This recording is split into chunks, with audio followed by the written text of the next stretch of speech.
Whatever condition, be happy and not to complain whatever condition you are, but always be happy with Allah and always thanks to Allah. Alhamdulillah, la kulli hal. Thanks to Allah in all conditions. And don't compare your condition with the people who are better than you in condition. Means those people who are more blessed. So don't compare yourself to them, but look at the people who are less blessed. The less blessed. The people who are in more trouble than you. Then you will always be thankful to Allah.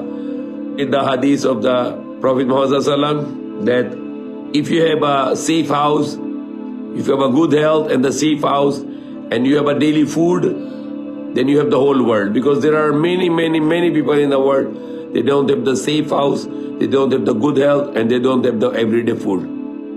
So if you have these three basics in your life, then you have a whole world. Prophet Muhammad ﷺ said, good health, safe house, and every day you can have a food. So alhamdulillah, we have this so many blessings, always to be thankful to Allah. Today, he talks about two things.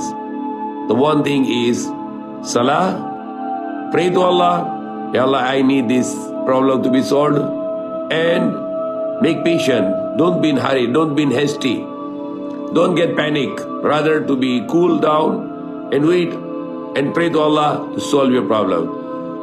Especially if you want to ask something to Allah or you want to solve something, pray to Rakat Salatul Hajat and then ask to Allah what's your problem, ask to Allah what you need, and Allah give you. If it is good for you, if not good for you right now, Allah will give you in the future. If it is not good for you in this life, Allah will give you the reward for that dua in the next life. But never Allah reject your supplications. Patience is very important. Allah said, Inna Allah ma'as sabirin, surely Allah is with those who are patient. Example, when two person is fighting, the one person make patient, this person Allah will give victory. The person who's showing anger and he is showing arrogance, Allah will defeat him for sure. Not right now, but there is a time when Allah will put him down in front of you. So Allah is always with those who are patient.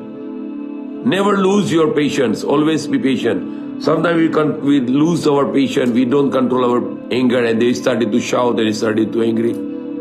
Be always patient. Always control your patience. Don't lose your patience.